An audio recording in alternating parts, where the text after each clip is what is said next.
Welcome back to Griffonomics, where we conduct financial investigations to define the risk before we look at the reward.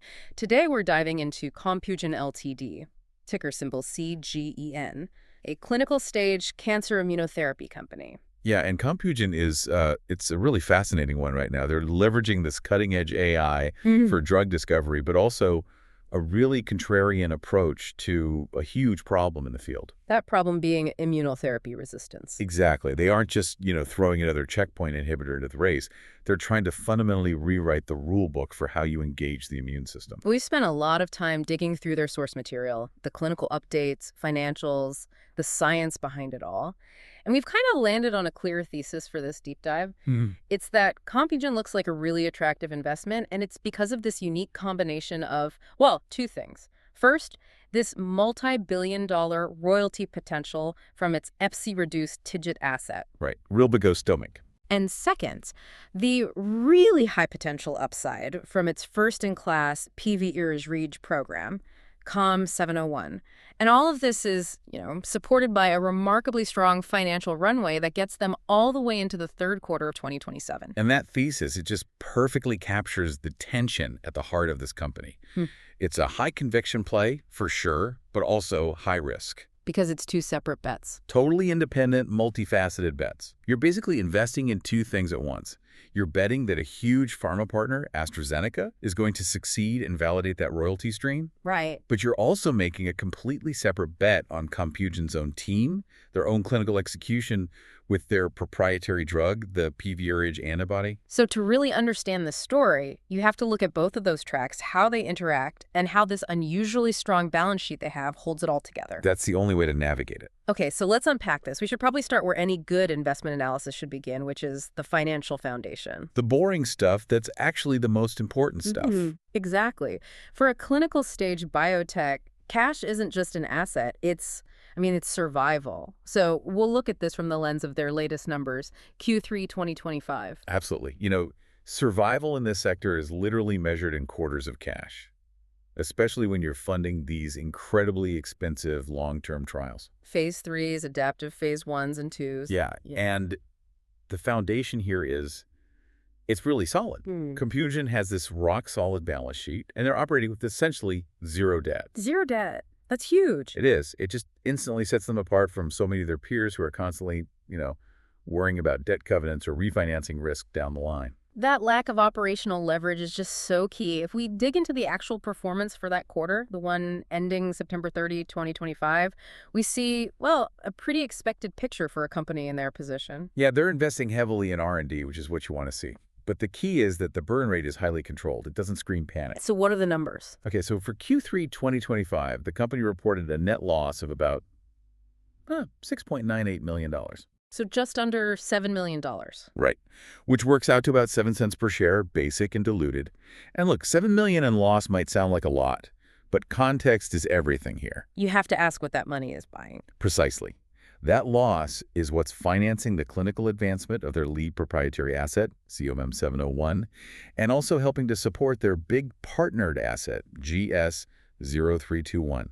It's a strategic burn. And the revenue side helps, soften that blow a little bit. They reported about $1.9 million in revenue for the quarter. And we need to be clear about that revenue. It's not from selling a drug. No, not at all. It's what I call partnership validation revenue. Yeah. It's mostly from recognizing, bits and pieces of the upfront payments and a previous IND milestone payment from their big licensing deal with Gilead. It really speaks to their business model, doesn't it? They're using that external validation, the cash from big partners, to fund their own internal proprietary development. It's a smart way to operate. And when you compare this quarter to, say, a prior period, like Q3 of 2024, they actually posted a small net profit then, about $1.28 million. But that was due to a specific milestone payment coming in. Exactly. So what you see is that the current loss, this $7 million burn, it's a controlled, predictable function of them ramping up their clinical activity. The burn is intentional, and it's directly tied to moving their pipeline forward. Okay, now for the number that really defines their freedom to operate, the liquidity.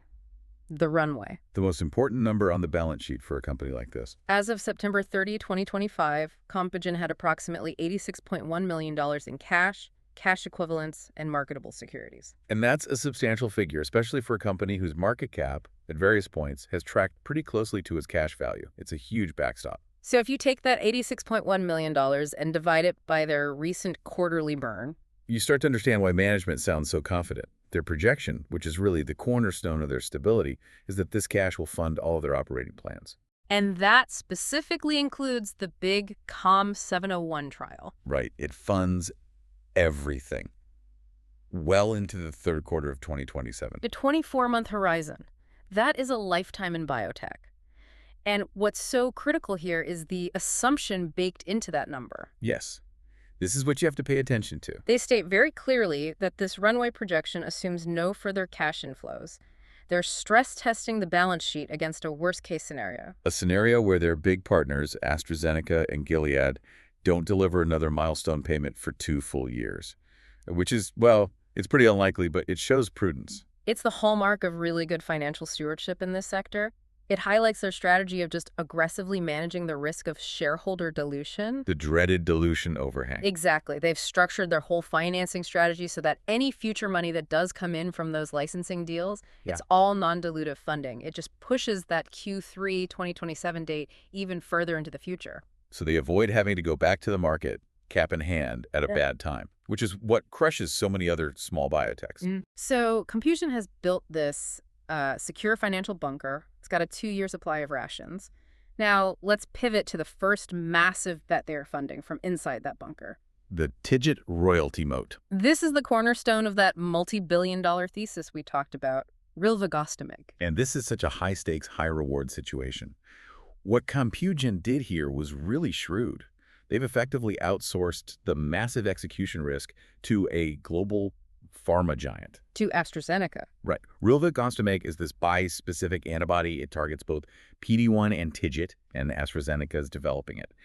But the key part of the TIGIT component is derived directly from Compugen's proprietary antibody, COM701. And here is where the science creates this huge competitive edge, this moat. The whole TIGIT landscape has been, I mean, frankly, it's been a graveyard of failed trials. So much disappointment. Dominated by one particular type of design. FC-active designs. Compugen bet the farm on a completely different structure. So what is the critical difference here? Why is COM902 different from all those failed competitors? The whole difference is in the tail of the antibody, the fragment crystallizable region, the FCC region. Okay. Compugen's COM902 is what's called an FC inactive or FC reduced anti-TIGIT antibody.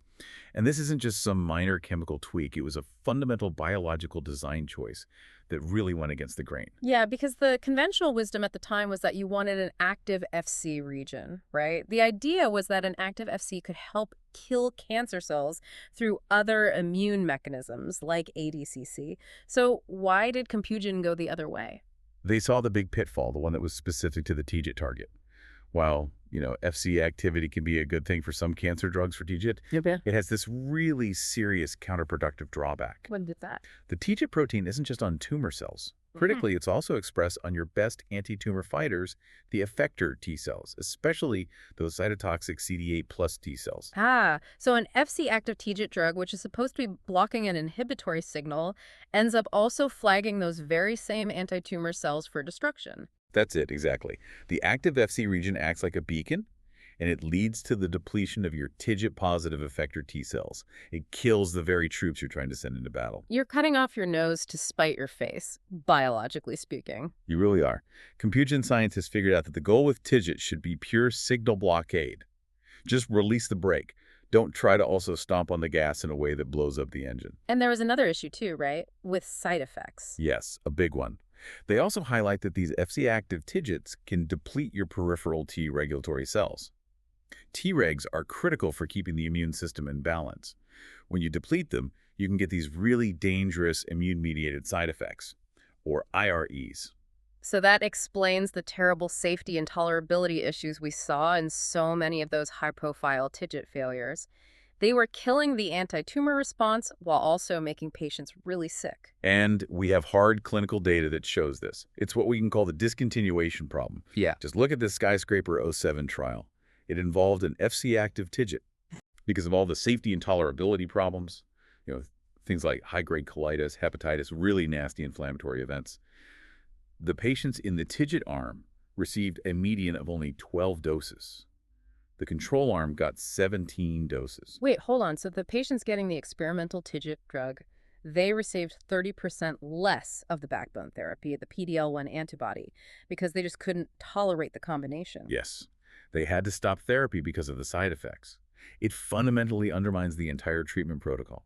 If patients can't stay on the drug long enough for it to work, it doesn't matter how potent it is. It's a failure. So the COM902 advantage, the FC-reduced advantage, is really twofold then. It is. One, it preserves those crucial anti-tumor CD8 plus T cells. Two, it avoids that dangerous peripheral TREG depletion. And the result of all that is a vastly better safety profile. It makes it much more combinable and much more tolerable for the long-term treatment you need in cancer. The scientific conviction seems so clear now, in retrospect.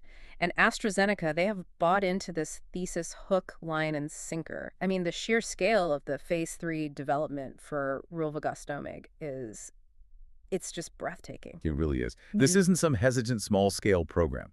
Rilvegostomig is an extensive phase 3 development. We're talking about 11 total pivotal clinical trials. 11.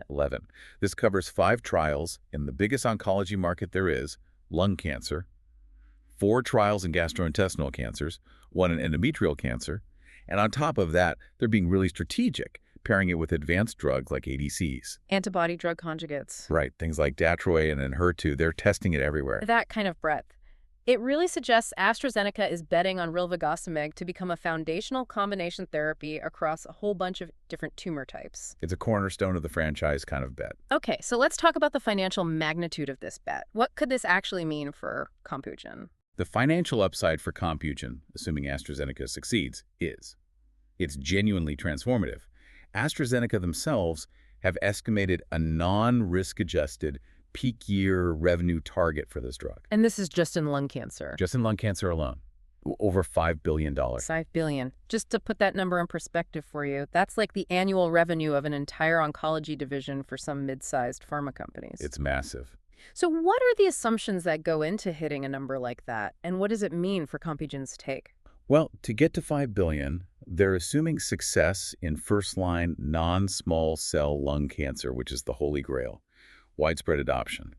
And they're betting on a big improvement in how long patients respond, which is a direct result of that superior safety and tolerability. So patients stay on the drug longer and do better. Exactly. And for Compugen, their deal gives them eligibility for mid-single-digit tiered royalties on all of those net sales. So let's quantify that. Mid-single digits on a $5 billion base. What does that look like? If that $5 billion target is hit, even on the conservative end of that royalty range, you're looking at Compugen being eligible for over $250 million per year. Wow. $250 million in annual tiered royalties. And that's just from lung cancer. Once those phase 3 trials are successful, that income stream becomes this permanent, non-volatile anchor for Compugen's valuation. Which makes the timeline for these readouts a huge catalyst. We know the AstraZeneca data starts coming in from 2026 onwards. It does, but the first really big validation point for the entire class of FC-reduced TIGITs could actually come much sooner. What are you referring to? We're all watching very closely for the Arcus and Gilead FC-reduced TIGIT readout. That could come as early as next year. So that would be the first independent phase 3 validation of the whole scientific premise. Absolutely. If that data is positive, it proves that the FC-reduced format is the superior, safer way to target DD8. And if that happens, the scientific risk behind Compugen's potential $250 million royalty stream just falls off a cliff. Okay, that sets up the high probability royalty bet beautifully. So now let's shift gears. Let's talk about the other major pillar of this investment case. The wholly owned proprietary upside. COM701, the anti-PVRIG program. This is the high-risk, high-reward mission that's being funded by that stable balance sheet. Right. COM701 is Compugen's flagship. It's their own drug, a potential first-in-class anti-PVRIG antibody. And this asset is so critical because it validates the independent power of their discovery platform, and it targets a mechanism that competitors have largely left untouched. So PVRIG is another one of these immune breaks, like TIGIT, right? They're both part of what's called the DNAM axis. Yeah. But how is PVRIG's mechanism really novel? What does it do that's different from just blocking PD-1 or even TIGIT? PVRIG's novelty is all about its cellular focus. TIGIT is, pretty broadly expressed. PVRIG, on the other hand, has this unique and dominant expression on a very, very critical group of immune cells. And these are the The early differentiated stem-like memory T cells, or TSCMs for short. We called them the young eager recruits in our notes. What makes these TSCMs so special for cancer immunotherapy compared to, say, the exhausted T cells that PD-1 inhibitors try to wake up? It's a great analogy. TSCMs they reside mainly in places like lymph nodes, and they have this immense potential to proliferate. They're like the fountain of youth for the immune response. Okay. When a PD-1 drug fails, it's often because the T cells that are already at the tumor are just too tired, too exhausted to fight anymore. So you're trying to flog a dead horse, in a way. Exactly.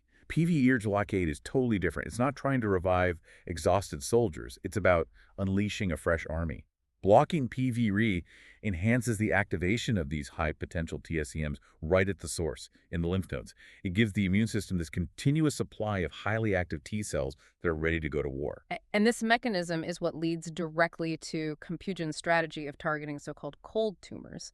Why is this PVRIG mechanism so well suited for these less inflamed tumors like ovarian or certain breast cancers that just don't respond to PD-1 drugs? Well, cold tumors are cold because they don't have many T cells in them to begin with. So a PD-1 drug doesn't work because there are no T cells there to uncheck. Right. Because PVRIG works in the lymph nodes, before the T cells even get to the tumor, Compugen's approach is designed to essentially heat up that cold tumor. It manufactures an immune response from scratch and then drives it into the tumor microenvironment. And we have some pretty compelling clinical history that supports this approach, right? In a notoriously tough-to-treat cancer. We do. Heavily pretreated platinum-resistant ovarian cancer, or PROC.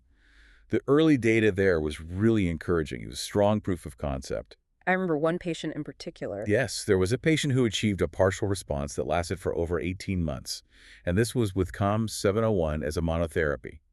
But what was truly remarkable was that this patient's tumor was classified as an immune desert. PD-L1 negative, not a lot of T cells in the biopsy? Basically, the exact kind of patient you would never expect to respond to immunotherapy.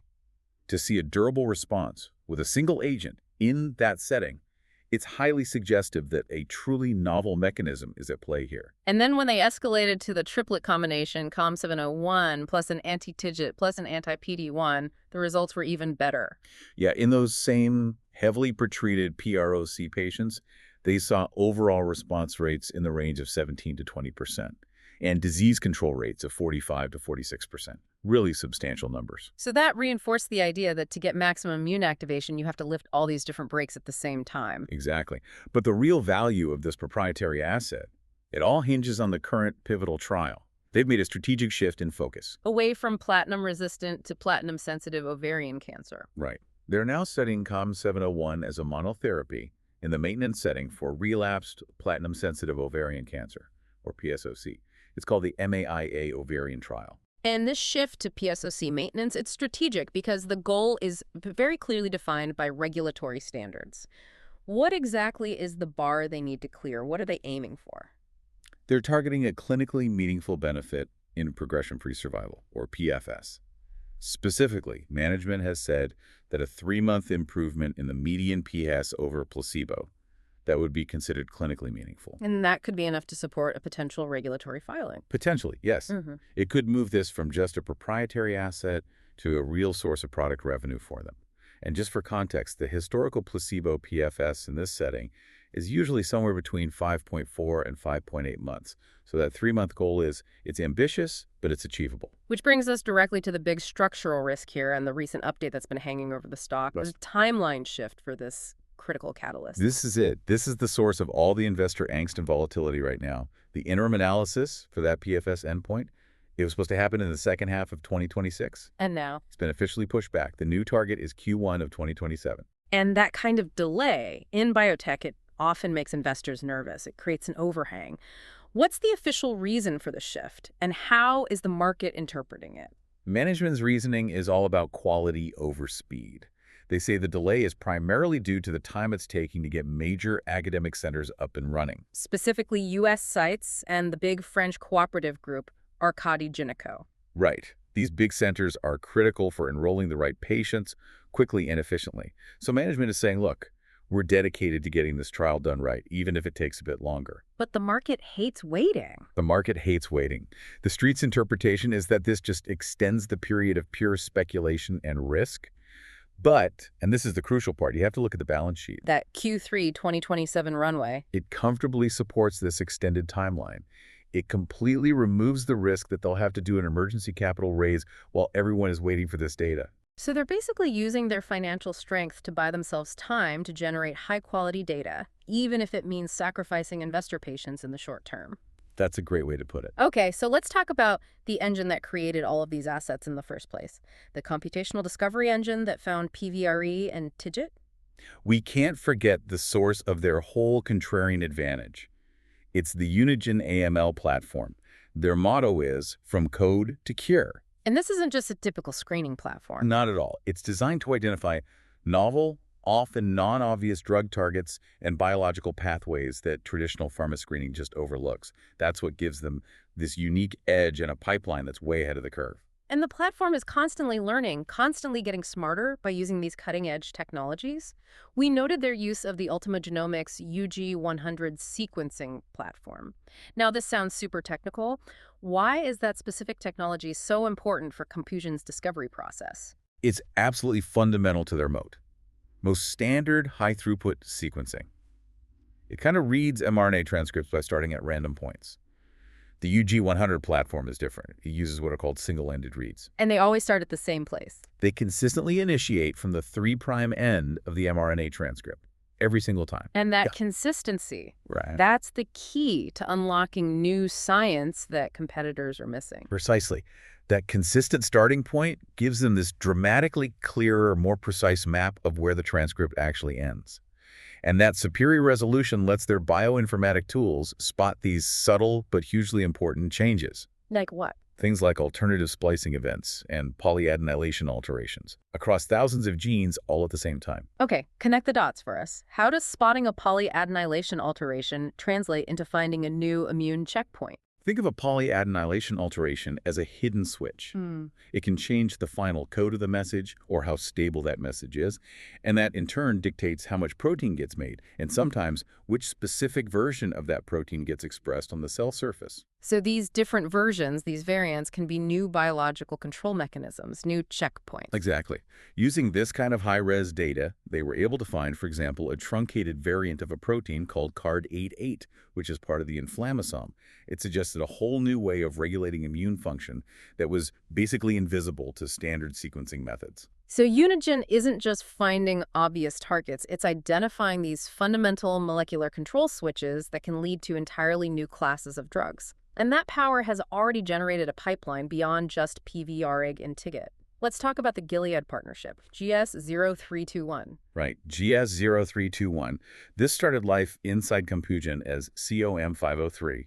That's another potential first-in-class antibody, and they licensed it to Gilead. And it targets this really fascinating, very different mechanism. IL-18 binding protein. IL-18BP, yes. So what's the mechanism here? What does IL-18BP do in the tumor? Okay, so interleukin-18, or IL-18, is one of the body's most potent, beneficial pro-inflammatory cytokines. It's supposed to be a major signal for T cells and NK cells to get activated and kill the tumor. But the tumor has a defense. It does. Tumor cells have adapted to overproduce IL-18BP. This binding protein acts like a sponge. It just soaks up all the helpful IL-18 in the tumor microenvironment, neutralizing its effect. So the tumor has its own little defense system to shut down the body's natural attempt to create inflammation and activate T cells? Exactly. And GS0321 is designed to block that sponge. It frees up the body's own naturally produced IL-18 to do its job locally. And this is such a smart approach. Why is that? Because in the past, people tried to treat cancer by just injecting patients with recombinant IL-18 itself, and it caused severe systemic toxicity. It's just too powerful. By blocking the inhibitor IL-18BP, you get all the benefits of local IL-18 activation without the dangerous systemic side effects. It creates a much wider, safer therapeutic window. It's another powerful example of the Unigen platform's ability to generate these truly novel, first-in-class targets. What's the status of this Gilead partnership now, and what's the value? It's progressing well. GS0321 is in a phase 1 trial for solid tumors. The first patient was dosed back in early January 2025. And crucially, this partnership has already paid off big time for Compugen. validating that financial model we talked about. Totally. They have already received $90 million in upfront and milestone payments, $60 million upfront, $30 million for the IND, and they're still eligible for up to a staggering $848 million total in future milestones, plus tiered royalties on top of that. And that partnership money is a key source of that non-dilutive funding that keeps stretching out the runway. Exactly. Okay, we have covered a lot of ground. The financial stability, the massive de-risking royalty potential of TIGIT, the proprietary high-risk, high-upside of PVRIG, and this deep technological moat from the Unigen platform. Let's bring it all together for a final verdict. Let's really look at the structural risks. The synthesis is, I think, really powerful. Compugen has used these big partnerships to profoundly de-risk their discovery engine, and they've used the money to secure a very long financial runway. And that security lets them go after the really tough targets. The cold tumors. The cold tumors, where the greatest unmet need is, and therefore where the greatest potential reward lies. The core conflict of the thesis really is this balance between the anchor and the moonshot. So first, let's assess that TIGIT royalty bet. We've got this near-term validation of the whole FC-reduced class coming, possibly from Arcus and Gilead. We've got this projected $250 million annual royalty stream just from AstraZeneca. Does that on its own justify the current speculative valuation? I think it creates a floor. It absolutely creates a valuation floor. That revenue stream is enormous. And importantly, its success is tied to AstraZeneca's execution, not Compugen's own team, which lowers that execution risk quite a bit. The biggest driver for the stock in the next 12 months will be that external validation of the FC-reduced science. If that Arcus data comes in positive, the value of Compugen's royalty anchor is going to fundamentally re-rate higher. But it's the proprietary asset, COM701, that will drive the highest volatility and, potentially the highest multiples. So what about the clinical risk in that MAI ovarian trial? And this is that dual source of volatility we keep coming back to. The early phase 1 data in PROC was compelling, but there is absolutely no assurance that they will get the positive data they need, specifically that 3-month PFS benefit in the PSOC maintenance setting. Clinical trial failure is always the #1 risk in biotech. Always. And on top of that, you have the timeline risk. That extension to Q1 2027 for the data. It means the stock is now set for this long, drawn-out period of high volatility. It's a long wait for that big proprietary catalyst. It sounds like this unavoidable trade-off. You have an 18-month wait to get high-quality data, which is funded by a healthy balance sheet. But you have the risk of a speculative stock just treading water for a long time. Yeah. The TIGIT royalty stream gives smart investors patience, but the broader market might not reward that patience until the MAIA data actually lands. So that's the framing. I think so. Yeah. Compugen offers you the chance to participate in this massive high-probability royalty stream, while at the same time, you're holding a lottery ticket for a proprietary first-in-class moonshot that targets the hardest-to-treat tumors by activating those high-potential stem-like memory T cells. Which brings us to a final provocative thought. And this one focuses on the longevity and the scalability of their real core asset, the Unigen platform itself. Compugen has used Unigen to find 2 novel checkpoints, PVRIG and TIGIT. Yeah. And they've secured these multi-billion-dollar deals around them. The long-term value creation really hinges on one question. What's that? As they move these current drugs toward validation, how quickly can that Unigen AI platform, now supercharged with this high-res data that lets them see hidden switches like alternative splicing, how quickly can it accelerate the introduction of the next generation of novel targets? Things like IL-18BP or things we haven't even heard of yet. How do they sustain that pipeline value long-term? That potential to just continuously generate de-risked first-in-class assets. That's probably the greatest and also the hardest to value part of the whole story. It suggests this is a machine that's built for perpetual innovation, not just a one-hit wonder. It speaks to the long game. They're building an engine that ensures that when the current assets graduate, or if they fail, the next wave of contrarian targets is already moving quickly towards the clinic, and that guarantees long-term relevance. A remarkably detailed and powerful framework for looking at a very complex biotech story, risk-defined, portfolio protected.